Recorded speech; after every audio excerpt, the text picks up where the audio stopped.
You're paying 20 bucks a month for Perplexity, and you're using maybe 10% of it. Most people treat it like a fancier Google. Type a question, copy the answer, close the tab, but buried in that same app is the one feature that actually justifies the whole subscription. It doesn't just search. It reads your files, it remembers your project for weeks, and it answers like a research analyst. It's called Spaces, and there's one setup step almost everyone skips, which is the exact reason your answers still come back generic. First, throw out the words search engine.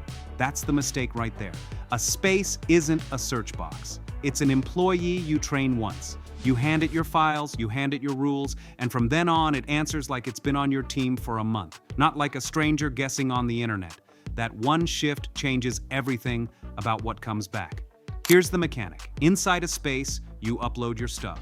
PDFs, spreadsheets, slides, notes. Then, when you ask a question, it doesn't just read your files. It reads your files and searches the live web at the same time, and every answer comes back with clickable sources. So you get your private knowledge and the open internet fused together with receipts. And it remembers, every thread you start lives inside that space, so the context never resets on you.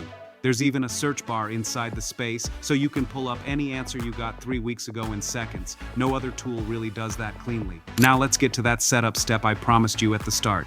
3 steps. Step 1, make a space for one thing, one class, one client, one video. Don't dump your whole life in there. Step 2, and this is the step almost everyone skips, set your custom instructions. Think of it as house rules that run on every single question. You write it once. Cite every claim. Explain it like I'm new. Answer in bullets. No fluff. You can even tell it which sources to trust and which ones to ignore. Done. Every answer now follows those rules forever. That's the move that separates generic from genius. Step 3, drop in your sources. Now it's working from your truth, not just whatever happens to rank on Google. And if you want to feel the power instantly, steal this prompt. List your 5 key claims and attach one source to each. Watch how fast you can fact-check an entire topic. This is where it clicks. You stop getting answers that read like a Wikipedia intro, and you start getting answers built around your actual project.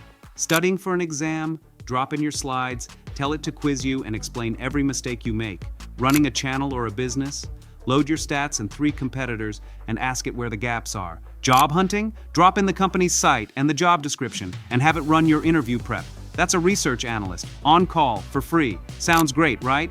Let's talk about what it can't do, because I'm not here to sell you anything, so I'll be straight with you. Spaces runs on Pro, about $20 a month. Cheaper if you're a student, $10 on Education Pro, or free if you're verified, or on Xfinity or Samsung in the United States. Even on Pro, you're capped. 50 files per space, about 20 deep research runs a day.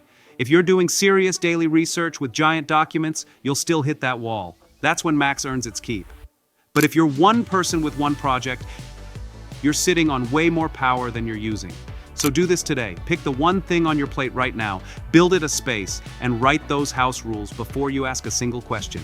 Then tell me in the comments what you're building it for, because I actually reply. And if this saved you an afternoon, hit subscribe. The next video breaks down the exact prompts I used to put it on autopilot. Catch you there.